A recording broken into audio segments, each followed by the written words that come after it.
So we'll have first Jan Maas from IST Austria, and then Max Strati from Université de Paris, I guess.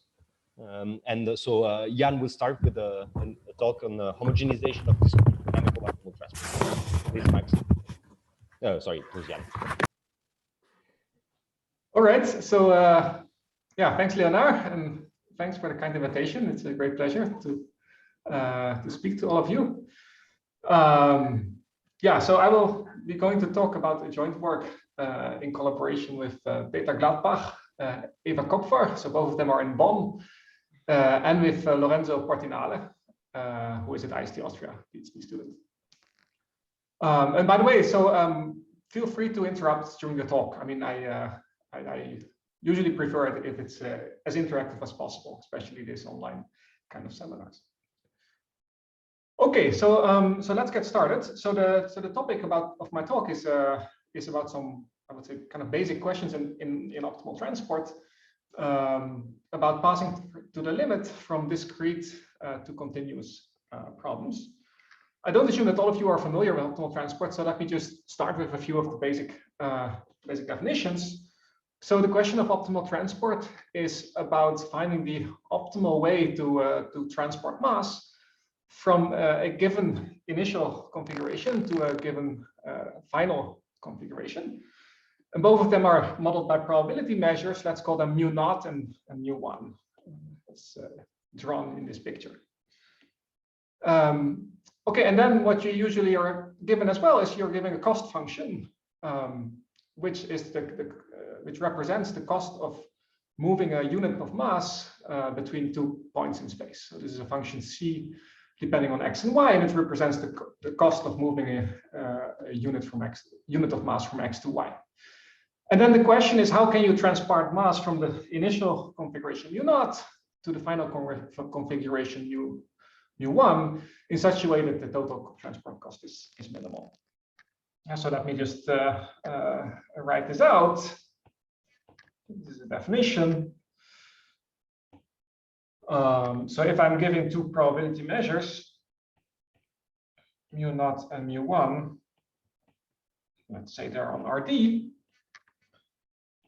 I'm interested in the following optimal transport problem. I'm interested in the minimization of the following function. So I integrate a cost function, and let me just right from the beginning, let me look at specific cost functions. So my cost function is actually the square of the distance between x and y, integrated against measure gamma, and this is a measure on the product space RD cross RD, and this measure gamma is a coupling of mu0 and mu1, which, as you know, belongs to the set pi of mu0 and mu1, and this is just the class of all measures on the product space with marginals mu0 and mu1. So if I project onto the first coordinate, I get mu0. If I project onto the second coordinate, I get mu1. Okay, so this means simply that gamma restricted to the first coordinate or projected onto the first coordinate gives you mu0, and gamma projected onto the second coordinate gives you mu1. Okay, so this is an optimal transport problem with the quadratic cost function. It's one of the most well-studied problems in this context. And this guy actually has a name. So this is called W2 of mu0 and mu1, actually the square of W0.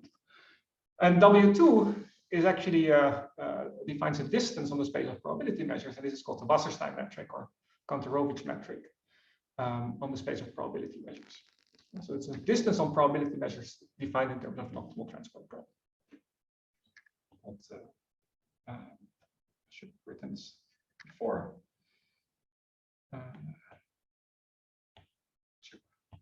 Some advantages of doing this online stuff. This is the definition of the Wasserstein metric.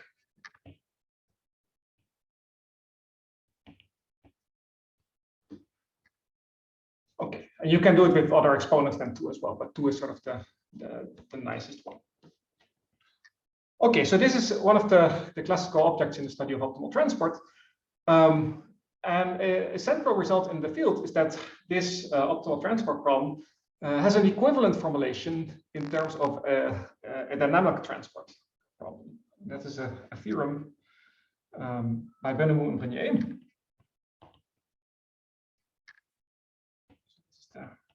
If you want the Benamou-Brenier formula.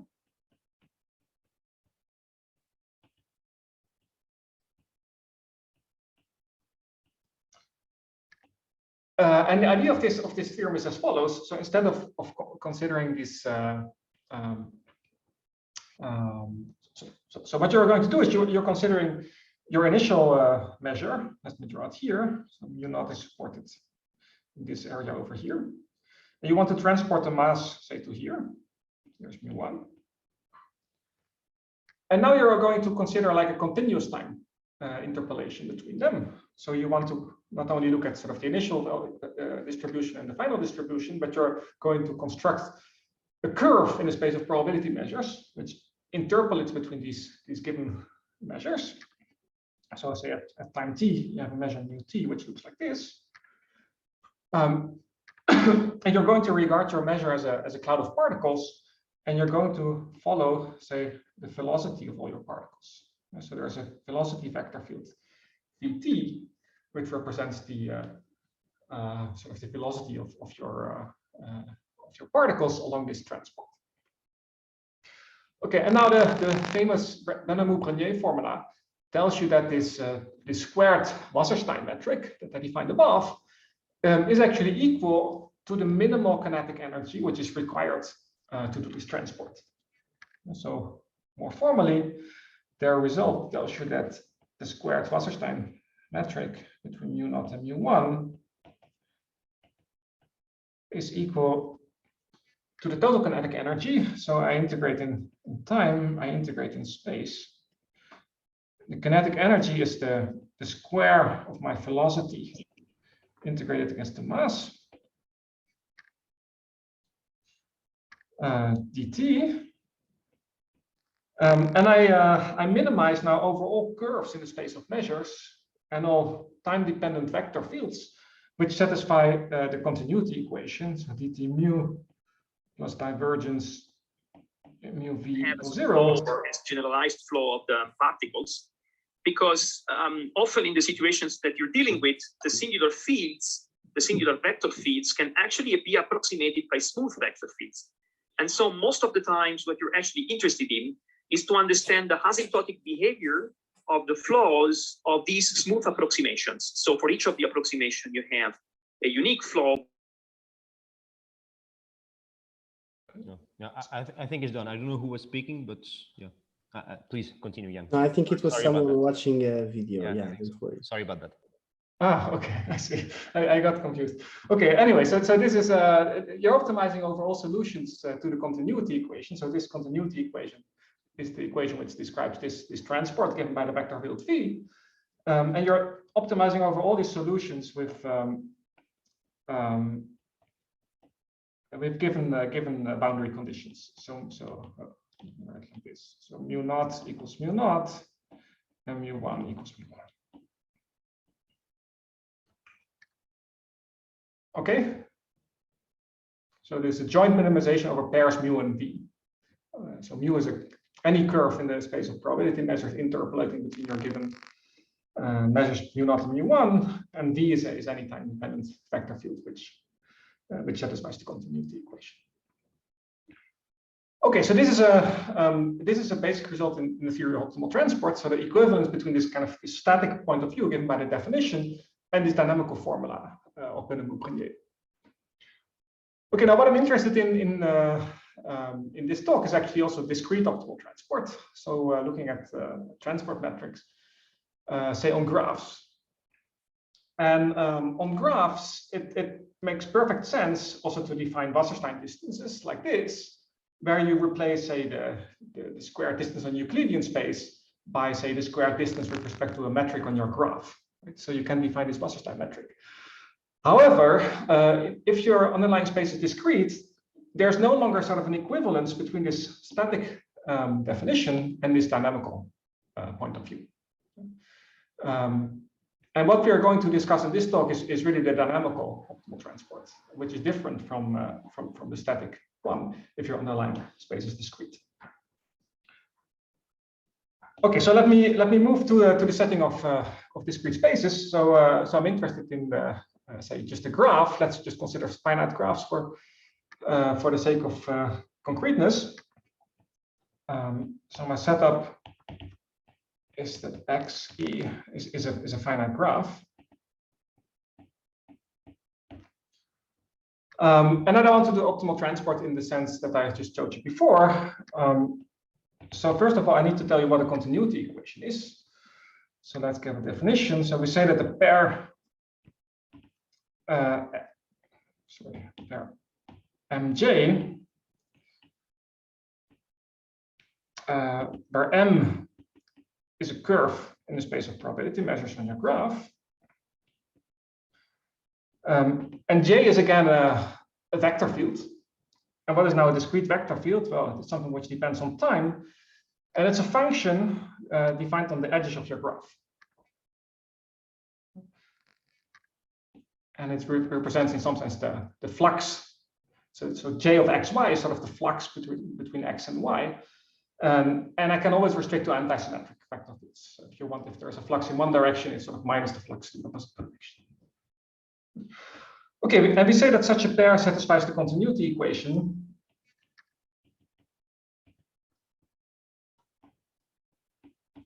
Continuity equation, or the discrete continuity equation, if the following holds. So at every x, I look at the time derivative of my mass, and this should be equal to the sum of the fluxes to all the neighbors. So I sum over all y's which are neighbors of x, and I sum the flux between x and y. This should be equal to 0. And so the change of measure at a vertex should be equal to the flux to all the neighboring edges. It is, I think, very natural. So very simple object. Okay, and now we can define this this dynamical optimal transport metric. So dynamical optimal transport. So if I have two measures, M0 and M1, probability measures on my graph, I can define a distance. Let me again denote by this W.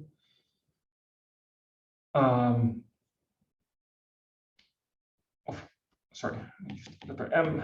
So between M0 and M1, this is obtained by minimizing time integration. Now the integration in space is replaced by summation. So I sum of all my edges in my graph, and sort of in the general setup, I can just consider any function c depending on x and y, and my function will depend on the mass at x, the mass at y, and the flux between x and y, integrated in time. Okay, and as before, so I minimize over all solutions to the continuity equation. So let me write it like this: mj in CE. So CE is this continuity equation with the right boundary conditions. M0 equals M0 and M1 equals M1. Okay, so this is I would say a natural discrete analog of this dynamical optimal transport that we saw before, where we replaced the continuous continuity equation by a discrete continuity equation. And I wrote it down here for kind of general cost functions, C of xy. Sort of in the particular case, which is kind of related to this quadratic Wasserstein metric, the typical example would be the following. Let me squeeze it here into this corner. An example would be that you have C of Cxy of, let's say, m tilde j. It would be something of the type j square divided by some function, let's call it lambda, depending on, there can be here some coefficients, qxy, m, qyx, and tilde. So this will be an analog of this continuous Wasserstein metric, in which you have the flux, the square of the flux, divided by some function depending on the masses. So that is a typical example of a cost function that is of interest. Okay, any questions about these definitions? If not, let me move on to what I would like to discuss in this talk. So the question that I'm interested in this talk is what happens if you pass to the limit? Can we sort of relate these discrete transport metrics to the continuous transport metrics? And let me look at this question in a sort of the simplest possible context, which is the setting of the Cartesian grid, where I just have like this square lattice, say in dimension d, and I'm interested in the situation where sort of epsilon is 1 divided by an integer, so that I can actually sort of take this example and wrap it around the torus. And so I can view this as a periodic lattice in the discrete setting. And so I'm interested in the case where I have the discrete torus.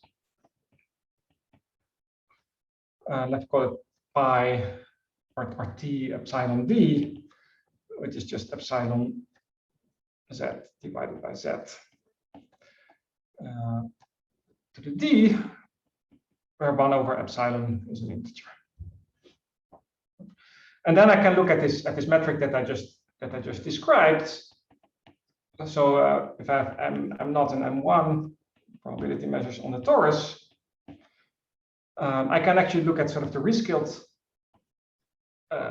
metric defined like this. So the w epsilon m0 m1 squared is defined by the infimum of the same expression.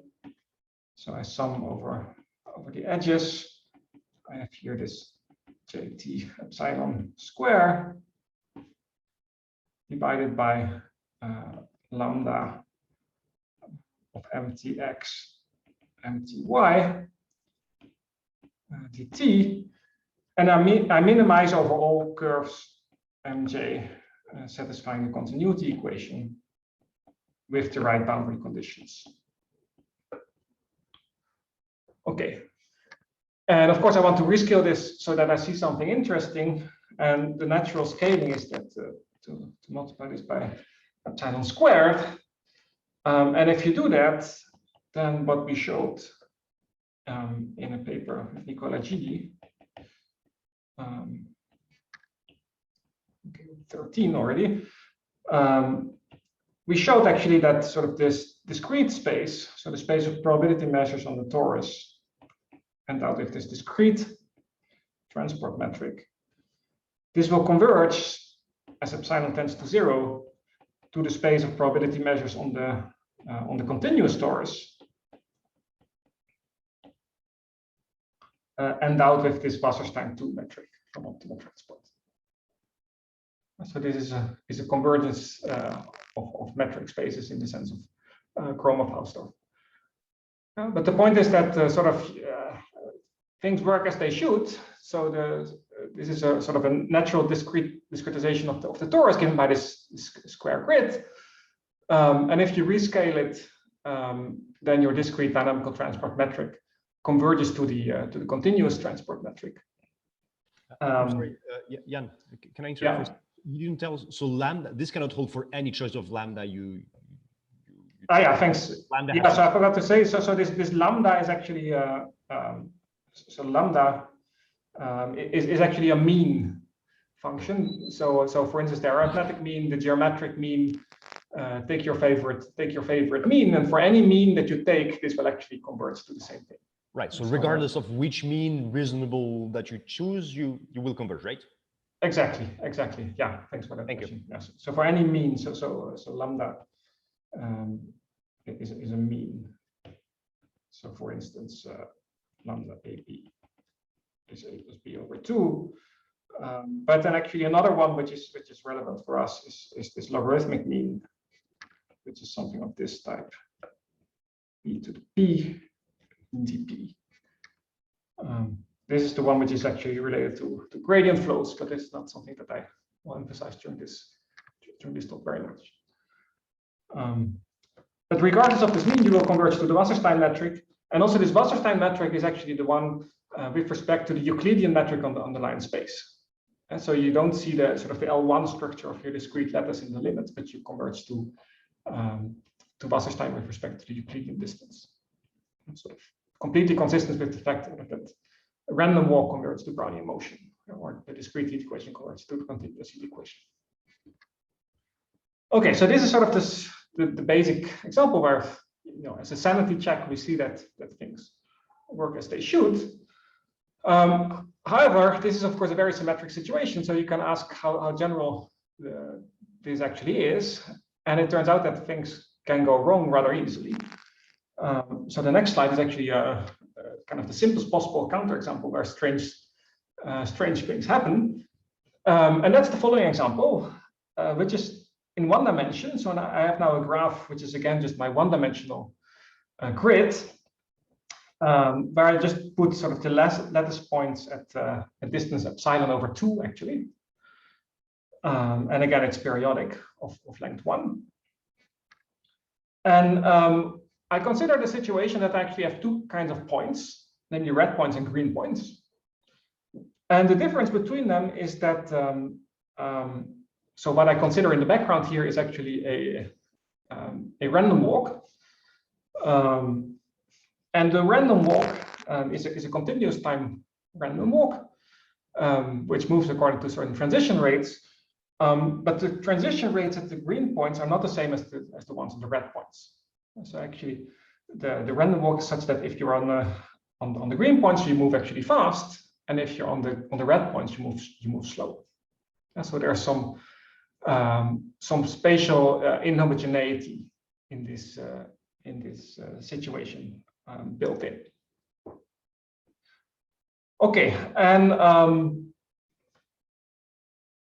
yeah, so what I'm interested in is now sort of okay, so this is a I mean, I told you about this continuous time random walk, and sort of this asymmetry is measured by this parameter R, which actually tells you sort of it's a measure of the strength of the asymmetry. So if R is equal to 1/2, then the points I mean the random walk is equally slow or fast on red or green. But if R is very small, then you're actually very fast on the green points and very slow on the red points. And if R is close to 1, then the opposite is true. And now what you can do is you can now define again this optimal transport metric in the same way as I did before. And you can do it in such a way that actually well, what I briefly alluded to before is you can do it in such a way that this transport metric is actually related to a gradient flow structure for your random walk or for your heat equation. And so it turns out sort of that the heat equation, sort of the discrete heat equation,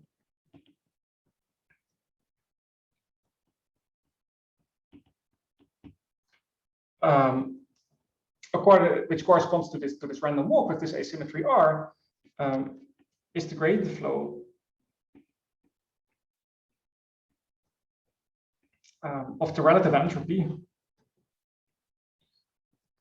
with respect to some stationary measure,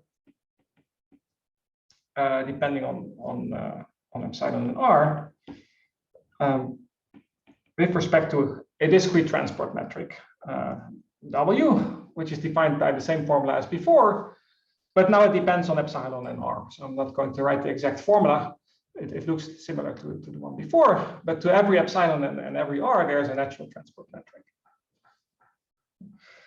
Okay, and now this whole setup is is set up in such a way that things seem to be nice as epsilon tends to 0. So if epsilon tends to 0, then this discrete heat equation, this will converge to the continuous heat equation. So dt rho equals Laplacian rho, one dimension, for every parameter r.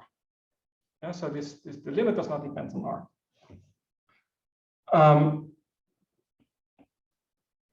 This entropy functional, well, these measures, they will all converge to the Lebesgue measure in the sense of weak convergence. So this entropy actually will converge to the relative entropy at the continuous level. So the rho log rho dx. And now it's a known fact. It doesn't matter so much for this talk, but some of you are very familiar with this. It's a known fact that this heat equation is actually the gradient flow of the entropy with respect to the Wasserstein 2 metric in the continuum. So it's natural to expect that all these discrete transport metrics will also converge to the Wasserstein metric. But actually, this one, it turns out that this will not converge to W2 if R is not equal to 1/2. So the limit at the level of optimal transport is not what you would expect based on the behavior of these gradient flow results. So the result here is this will be a special case of what I will show a bit later in the talk, is that these discrete transport metrics W epsilon R, they will converge as epsilon tends to 0. They will converge not to the Wasserstein metric, but to some constant times the Wasserstein metric, depending on R. That is, R actually depends on this particular mean that also Leonard just mentioned. So there's an explicit formula. It doesn't matter so much, but let me just write it for the sake of concreteness. To the -1/2, and it's given by some variational formula. But anyway, so even if you're not so familiar with these gradient flow results, sort of the takeaway from this slide is that if you introduce some inhomogeneity in your discrete model, then the limiting behavior of your discrete optimal transport metric will depend sort of very sensitively on sort of the details of your optimal transport problem. So it will depend in particular on the choice of this mean. Whereas on the previous slide, on this symmetric situation, we actually had the convergence for every mean function lambda. Yeah, that also depends on the limit depends also on R here, although at the level of this gradient flow equation, you don't have the dependence. And so this is an example to illustrate that sort of weird things can happen if you're not careful. Okay. Yeah. So let me move on and give you sort of the theorem which explains this a bit in a more general setting and makes things hopefully clearer. So the theorem that we have deals with optimal transport on periodic graphs, in particular ZD periodic graphs. So think about a graph like the one drawn in this picture. So a discrete graph embedded into RD.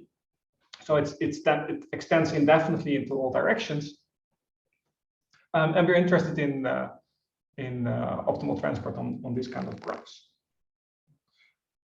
Okay, now what we would like to do is we would like to rescale these graphs. So I would like to make them a bit smaller. Let me put them on the corner here. And we're going to rescale them again that sort of our lengths are of the order epsilon. And epsilon is 1 over an integer, and we're going to wrap this around the torus. And then we're interested in sort of the behavior of optimal transport on these rescaled discrete graphs if epsilon tends to 0. Okay, so that's the setup. Let me write it a bit more precisely now. So we're given this ZD periodic graph, which I call XE, and I define a sequence of graphs x epsilon, e epsilon. These are sort of the rescaled graphs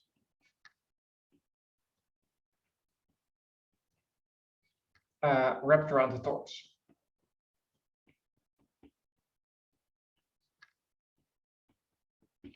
So let me not be very formal, but I think it should be kind of clear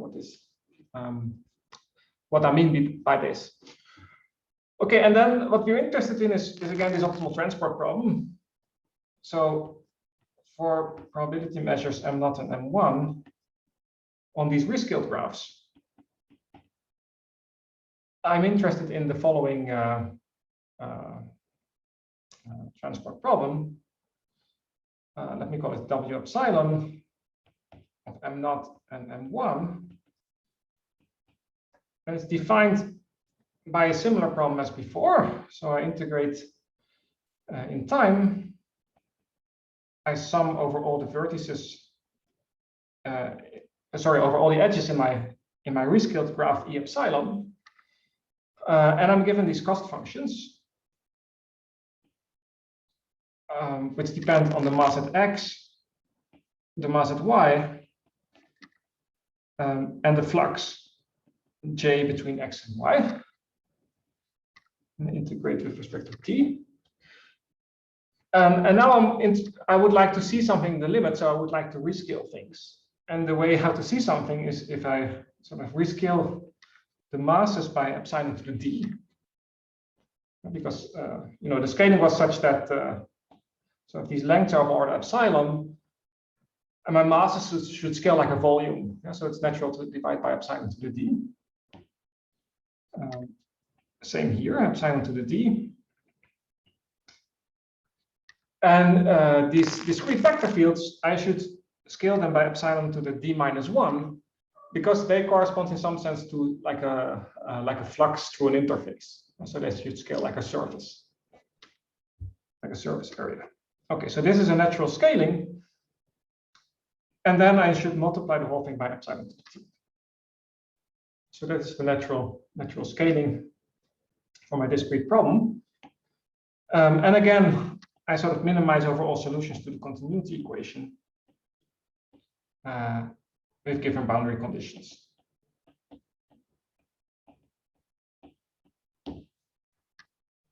And the question is, what can I say about what can I say about this limit if epsilon tends to 0? Yeah, and what I would typically do is I would take sequences of measures M0 epsilon and M1 epsilon, and they are sort of chosen to converge to given measures mu0 and mu1 in the sense of reconvergence. And the hope is that sort of this guy would converge to a reasonable limit. Okay. Okay, so this is the question and sort of the definition. So let me present the theorem, which tells you what happens with these guys. Here I just repeated the same definition on the new slide. This is the I gave it a different name, so I think I just called it W, not C. Let me call it W. So the theorem is now the following. Together with Gladbach, Kopfer, and Lorenzo Portinale.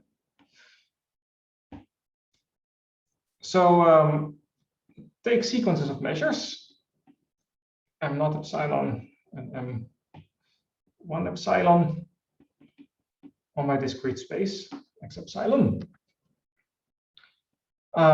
such that they indeed converge to some limiting measures. Let me call them ρ0 and ρ1.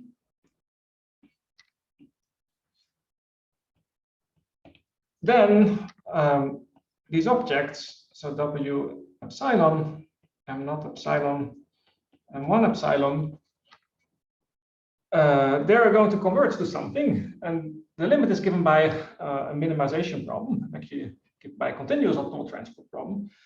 It looks like this. It's the infimum of space-time integral of a cost function, let me call this chom,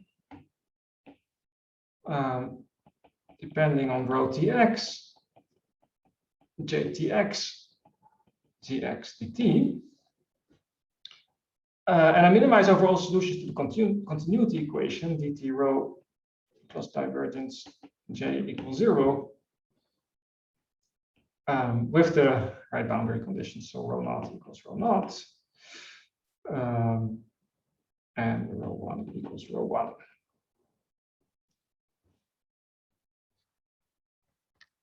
And so the theorem tells you that sort of these discrete metrics defined on these rescaled periodic graphs, these discrete metrics, they will converge to a continuous optimal transport metric given by this formula for some particular cost function, which is chom, and this is the homogenized cost function. And I should still tell you what this cost function actually is. So what is the definition of this homogenized cost function? So for some for rho non-negative and for j in Rd, I would have to define what is chom, sorry, of rho j, and this is actually so this homogenized cost function is defined also by a minimization problem, and the idea is actually that this is sort of a minimization problem on the discrete ZD periodic graph XE, and I minimize some function which I'm going to write over all pairs m and j, which represent rho and little j. Okay, and I should tell you what this thing is that we minimize, and I should also tell you what it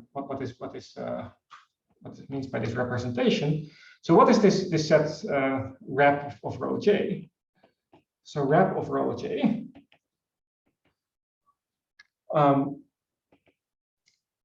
So these are all this set of all m capital J, where m is actually actually m is a measure which lives on the discrete graph x. So if you want just a non-negative function, and j is a discrete vector field, so it's a function defined on the edges of my graph, and they should in some sense represent my continuous quantities rho, which is sort of default as a continuous density, and j, which is a vector which represents a momentum vector in the continuum. Okay, so what I would like to minimize over is these are all functions which are actually, they are ZD periodic. This is also ZD periodic. And well, this is a vector field, so it's also antisymmetric. And also divergence free.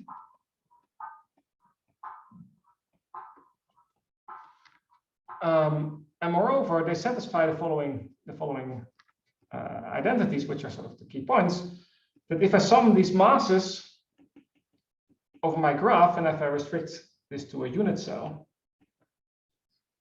then I get rho. And if I sum the vector fields, j of xy, where xe is an edge, and x belongs to a unit cell, and this, so multiplied by sort of y minus x, so this is a vector in Euclidean space, should give me exactly j.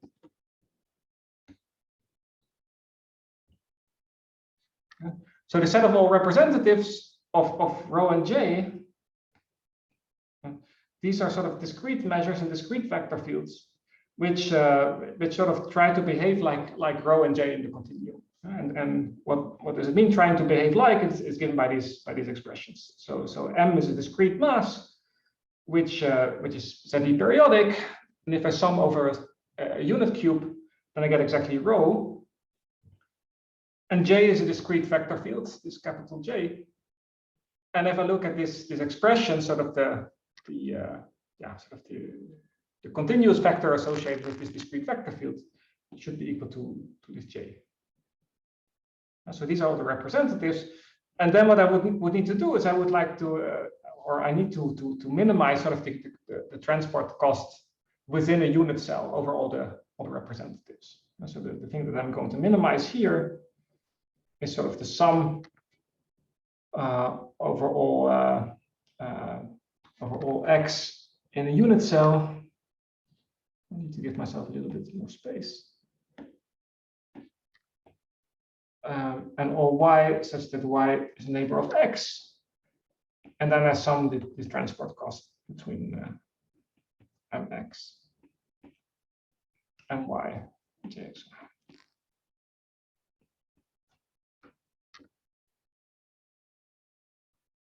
Okay, so this is the definition of this homogenized cost function.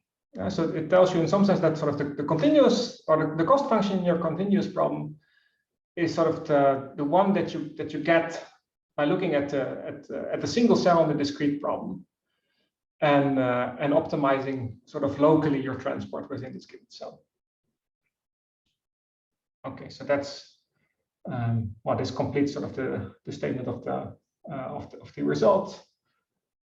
So here's just the previous slides saying that this discrete transport problem converts to the continuous problem, and this homogenized cost function is given by this expression.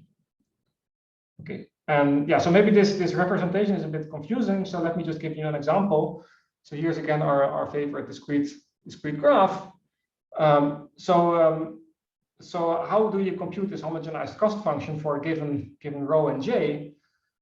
So let's look at the particular case where sort of your mass rho equals 6, and the vector field that you're trying to represent is the vector 3, 1. Well, what you have to do is you would need to put sort of masses at your discrete graph, which sort of give you 6 in total. So what you can do, for instance, is you can put sort of mass 4 at this vertex, 1 here, and 1 here, and extend this periodically. So that's one admissible choice. And then for the vector fields, you need to do something similar. So you would like to do it in such a way that it's divergence free. So the sum or the net flux to every vertex should equal to 0. So let me just put in sort of the choice that I prepared. So here's 4. Different color.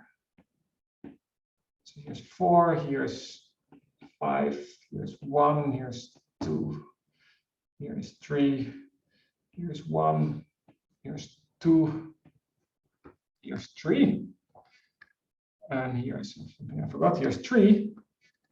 So if you look at any single vertex, then sort of the total flux should equal 0. So for instance here. Well, what comes in is actually 6, and what goes out is also 6. And what does it mean that sort of this vector field represents this vector 3, 1? It means that if you draw like a line here of unit length, so then the flux in horizontal direction will be equal to 3. And here there's just sort of the net effect of this single flux is equal to 3. And similar, sort of, if you draw a line like this, then sort of the net flux through this line should be equal to +1. Yeah, so through this line, there's actually this 2 which goes up, and there's this 1 which goes down. And so this vector field, which I draw in blue, represents actually this vector 3.1. So if you compute the transport cost, you would need to look at all the sort of these vector fields which represent your given vector 3.1. optimize the total transport cost over these vector fields. Okay, so yeah, I think I'm slowly running out of time. So this sort of concludes this theorem. So it's kind of the take-home message of this result is that sort of this discrete to continuous limit of dynamical optimal transport is kind of non-trivial in the sense that the limit is not always what you expect it to be if you look at corresponding results on gradient flow equations.